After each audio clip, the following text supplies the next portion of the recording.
Hey guys, what's up? So today I'm going to be modifying some S15 front lower control arms. They're going to be extended 25mm, notched for the knuckle clearance on the tie rod, and put a little lock stop in there as well, and then they're going to have a brace on the bottom side. So I thought that I'd make a bit of a video just to show you guys what it is actually that I do in order to modify these arms and extend them and brace them and all that, and to notch them. So yeah, we're going to get started on these bad boys. Basically this is the standard length S15 lower control arms. They've still got the factory welded on lock stops. So first job's to remove the ball joints out of these lower control arms. Circlips, use a circlip pliers to get them off. The majority of the time they're stubborn as hell and they're slightly corroded and they ended up sticking in there. So what I end up normally doing is going at them with a hammer and a screwdriver, and because we're not going to use them, it doesn't matter, you don't damage the lower control arm and you can just beat the circlip off. So that's what I normally do. And then for anybody who's doing this at home that doesn't have a press, you don't want to keep making trips to your local garage or whatever to ask them to press ball joints in and out. They're a bastard to press out anyway because they're normally quite corroded in, but on the bottom here, on the underside, just to do it quick and easy, there's a lip that runs around here, and that disc is held in by that lip. So what I do is I take an angle grinder, I grind that lip off, and then I take this cover off, and then the whole ball joint pin through the middle will drop out the bottom. Once that's dropped out the bottom, get a hacksaw, just a normal hacksaw, throw the hacksaw blade through the hole, and then you can saw through the actual main body of the ball joint so that it splits. When it splits, 2 taps with a hammer and it will fall out on the floor. It's probably takes maybe 10 minutes to do the whole process. So 10 minutes an arm, 20 minutes. It's not like it's anything mental, and you don't have to worry about finding someone to press them out if you don't have a press. Come on, do it, write a few songs, maybe you can stay in Hollywood, stay in Hollywood, stay in Hollywood. So that's the little cover, beaten out at the bottom where I've taken the little thingy off. You see ball joint flapping around like it's breaking the top out. Whoops, just drop that there, and I'll just set you up here. You should flip that around, give it a tap, and the ball joint falls out the back. These nuts, if you're replacing the ball joint even, just chuck that nut in a box and keep it, because they're worth keeping. And there you go. Lower control arm, got the pin out the middle. I just got like a little chisel punch, I'll try and get it off with that.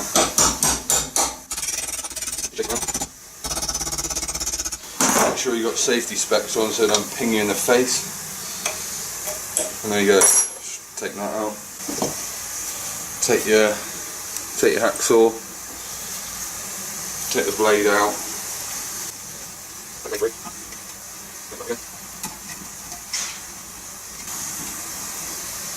Tension back on the blade.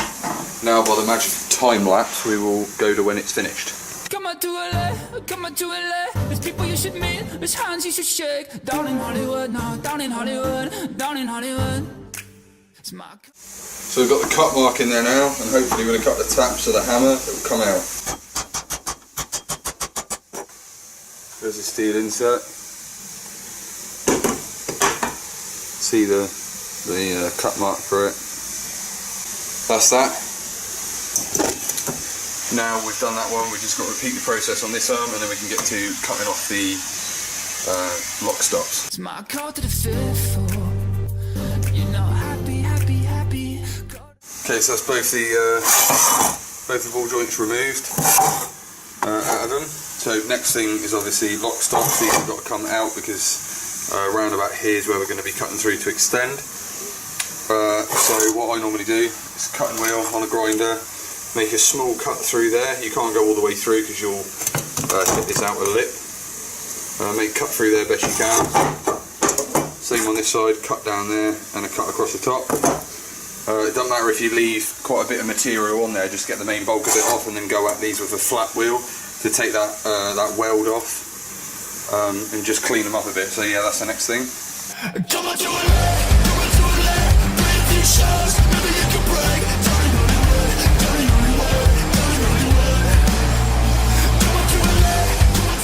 So that's both the lock stops removed. Cut off, that's the material that you're left with on there. And then I'll just get a flat wheel, just clean them up and take them back to metal, and then show you the next step.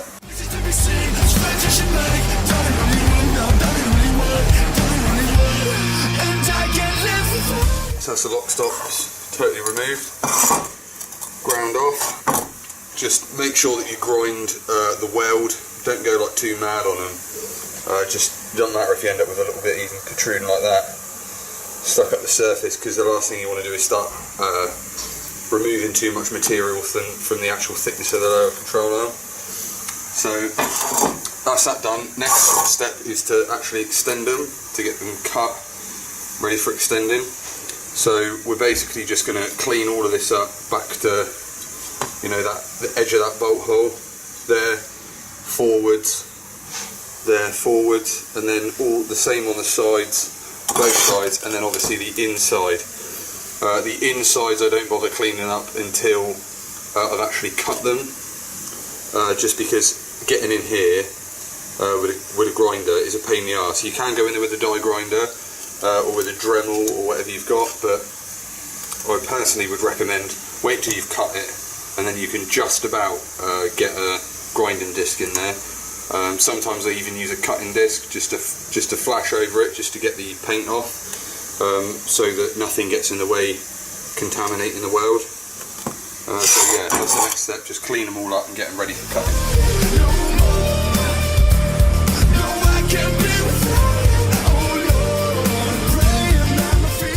Okay, so that's them all cleaned up. I cleaned the edges down here as well, just in preparation of putting the brace material underneath them. And then obviously I can't get in there, so I've left that for now until I've cut them. The whole outside is all back to nice clean shiny metal, ready for welding. Same on this one, all up the sides, job done. Now basically the next thing is to work out where it needs to be cut. So where I normally cut it, on here, through the straightest part of the lower control arms, is normally 15mm away from that top hole, thereabouts. But yeah, just make sure that line is as straight as it possibly can be, 90 degrees to the rest of the arm leading up this way. So now we've just got to cut the lower control arm. This is probably the sketchiest bit of the whole operation of extending these lower control arms. Just make sure that your lines are straight, make sure they're true. I always mark my line 15mm, around 15mm from that hole, and it's about 35mm from the second hole, the furthest hole back on the tension arm mount, the caster arm mount. And then set square, normally, providing that the arm's not knackered, it will give you a straight line, as you can see, with a set square pointing back towards the mount into the subframe. So that gives you a dead straight line. So now it's just going to be cut, move that 25mm that way, and then when we come to re-weld all the plating, everything will be straight and true. So yeah, that line there, follow it round now, down the both sides, just so that I've got a guideline with the grinder. There's no point trying to do this stuff by eye, because if you fuck it up, then you basically might as well throw the arms in the bin. And then we'll do the same on this arm here, going from this direction again, mark 15mm from that hole, 35mm from that hole, throw the set square up, get it round about in the middle of the two if they're a little bit out, and then get it cut there. The reason that I do it 15mm from that hole, 35mm from that hole, is because just past experience, that is the point of the lower control arm, just far enough away from the hole here so that we don't interfere with any of that. With welding, stuff like that, I don't, you know, if anyone's MIG welding these together, If you go like right back up against that, then you're going to run into issues with blowing holes, like, you know, right next to that, the material too thin. You've got to allow 1 millimetre anyway for the cutting disc width. So I always go straight there, 15 mil from that hole. I know I'm plenty distance away from that hole, and it's just the point. You can kind of see it. Don't know whether you can. It's just the point there, just before the arm goes from being straight down through here, and then it just curves off a tiny little bit. So that is the straightest point, most central. So that's what I would recommend doing it. So yeah, we'll mark them up and then we'll get cutting. So there you go, both lines are marked out. 15 mil, 35 mil, same on this one. So they're dead in the right place. Make sure they're both the same. Now I just got to cut them. I'll put them in the vise and then just go smack bang in the middle of that line. I don't want to go either way. Just keep it dead straight in the middle of that and make sure you take your time with the cut, because like I said, if you mess this up, then you get a crappy cut through there. It's just a pain in the arse to try and realign it when you try and add material later. So if you get that cut nice and clean now, it will just make life easier further on down in the process. So yeah, we're going to cutting them up now.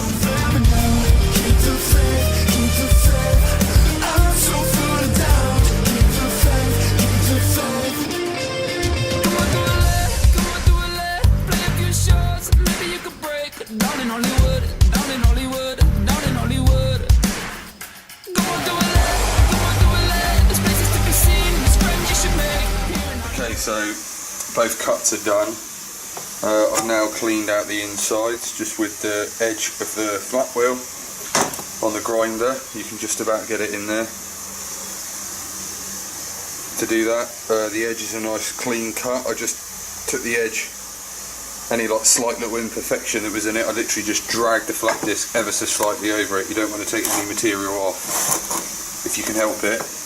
Material thickness of the factory lower control arms is 3mm plate. So I've got a bit of 2mm plate, mild steel, that I can cut my sections out for the notch, which I'll do now, and cut the sections out for the actual extension.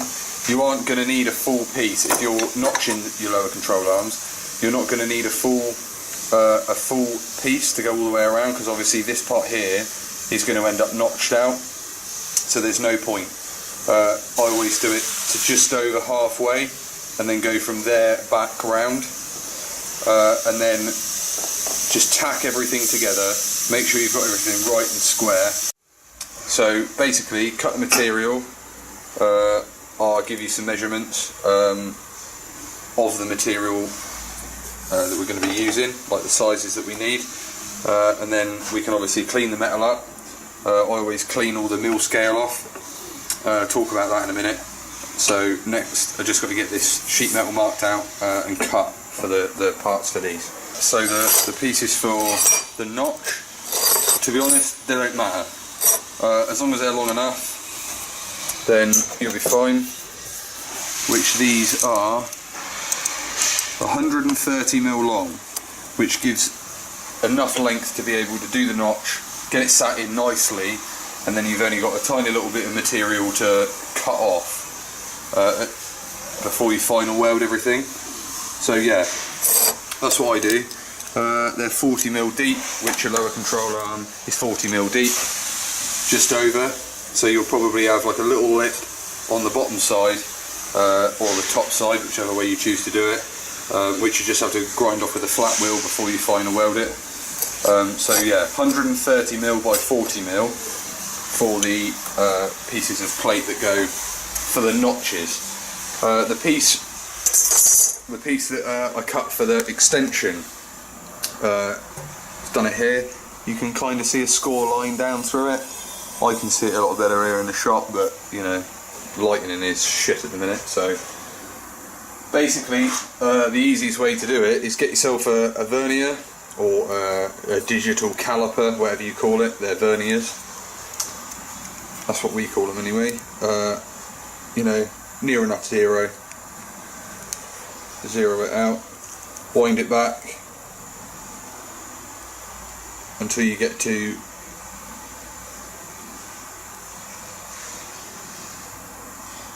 I would say about there, just over 25 mil, 25.2. Lock it off on the top with a little lock-in screw. Okay, and then down that caliper on the edge of the metal, which is a straight edge. That's straight from whatever mill it came out of, whatever machinery that came out of, so I know that is a true flat edge. It's not have a grinder over it in its life.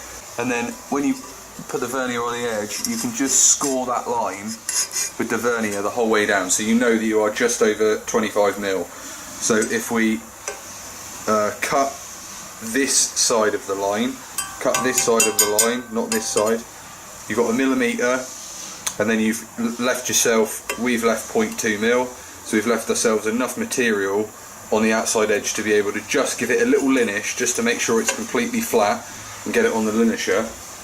And then we know that when we come to weld it in, everything's going to be straight and true. We're not going to have too many issues. Obviously, you can buy strips of 25 mil bar. If you buy like a piece of 25 mil by 3 flat bar. So now we've got our piece of plate, 25 mil wide, cleaned up on the linisher. Same with the plates for the notches, not perfect, but it doesn't matter. They'll be alright. They just need now bending, which I'll show you how I bend them in a minute. I spoke earlier about the like the mill scale that you get on like hot drawn steel, and you end up with mill scale like over the top, and it's ugly and it doesn't weld nice, and it's always worth removing it. I've got a linisher, just a cheap like eBay whatever it was linisher, and it's got like a half decent belt on it. So first arm, it's up for welding. Obviously you will have to excuse the noise of the fan on the welder. I'm using a 210 amp an R-Tech welding TIG, AC/DC. It's a good little welder. I've had it for about coming up a year, and it's a good little welder. Obviously these lower control arm modifications can be done with a MIG welder. It's only 3mm plate, so a MIG welder is more than capable of doing this work. And then basically what I would recommend is that you go buy one of these if you haven't already got one. It's just a right angled magnet, medium size. It just helps to like be able to get everything in the right position. Set it on, push it up on there so it's square, and then the first plate can be tacked in place.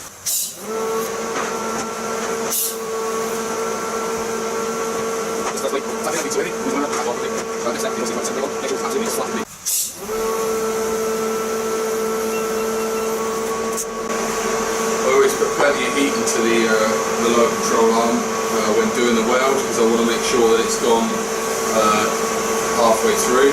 Obviously MIG welding, I would probably recommend putting a chamfer on both edges when you MIG weld, just to make sure that you've actually got enough penetration.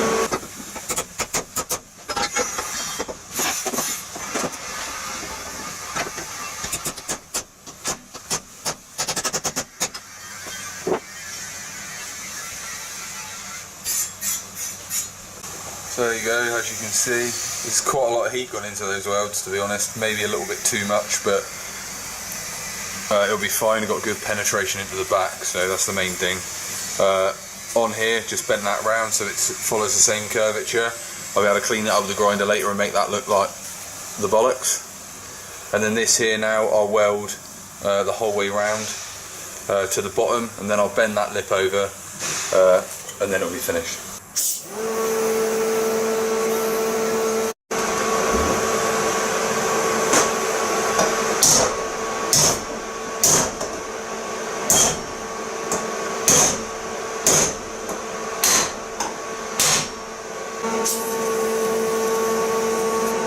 The next stage is I normally measure 25mm from the edge on the ruler, put a mark, and then get yourself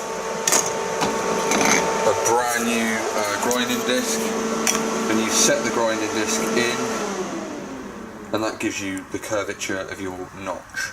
So then we just offer up the grinding disc like that, mark around the grinding disc, and then cut that area out. So I just mark that up now.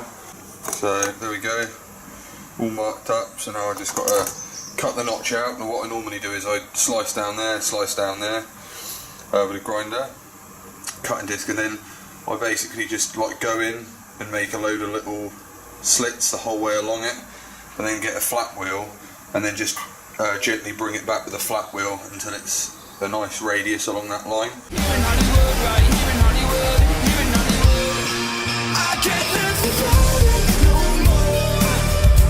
So there we are, chamfer the edges off. Both sides of the plate that we sit in there is going to sit in nice. So flatten all them welds up and that. And then I just got to bend a piece of this plate. Normally the way that I do it, as unorthodox as you might like to think it is, I just chuck it in the edge of the vice like that, and I just bring it up round. You can see where it hit it into the vice before. Then I just basically keep knocking it with a hammer until I end up with that like in the right curve to fit. Chuck it in the vice as well, and like bend it to make it fit. Obviously there's probably other ways of doing it, but that's the quickest and easiest way of me doing it, and the finished product looks good. So yeah, next step is to bend this plate and then get it to fit nice.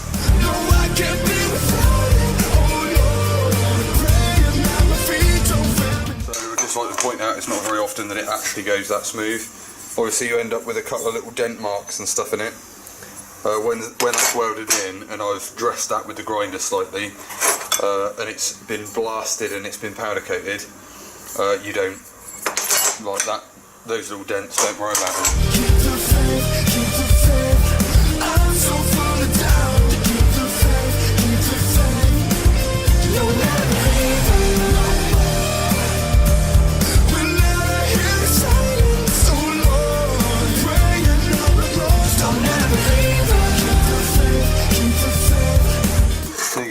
The notches are welded in now. These are like the brace plates, a bit manky, they need a going over with a grinder quickly, but that's not the right side. So flip it over,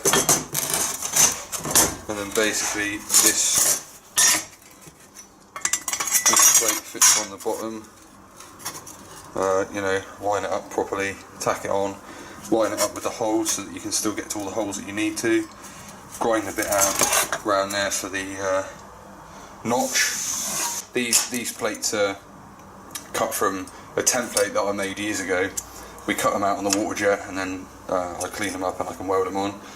So anybody doing this at home, you can either make your own out of 2mm plate, or if you'd like to, you can leave us a comment down below, and sure thing, I'll be able to hook you up with a pair of these. UK price wise, there will be 30 for these 2 plates, 30 delivered for 2 of these for 25mm extended lower control arm.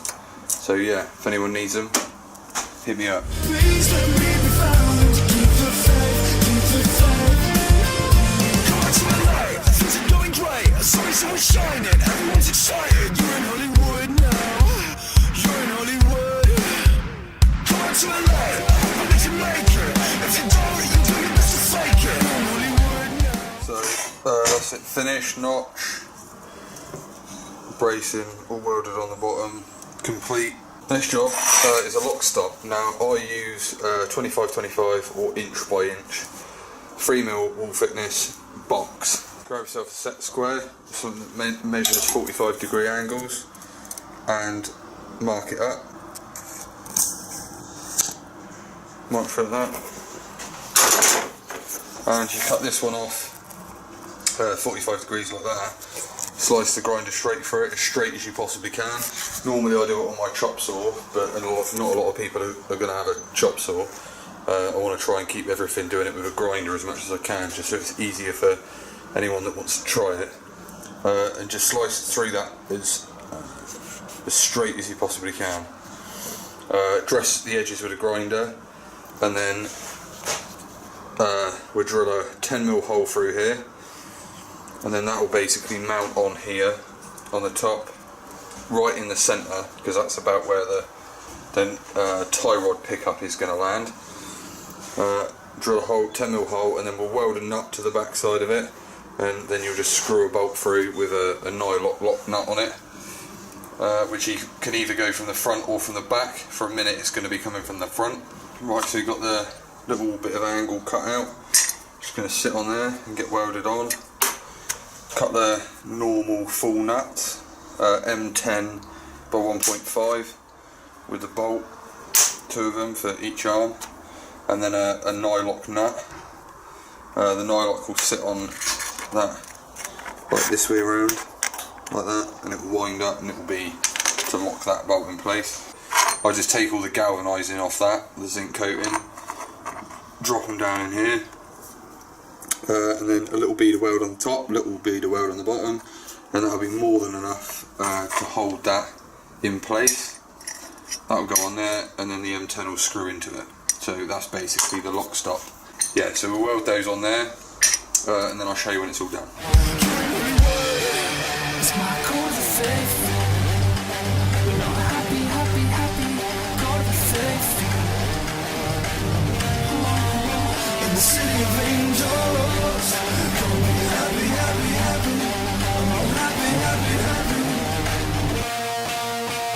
Come on, do it!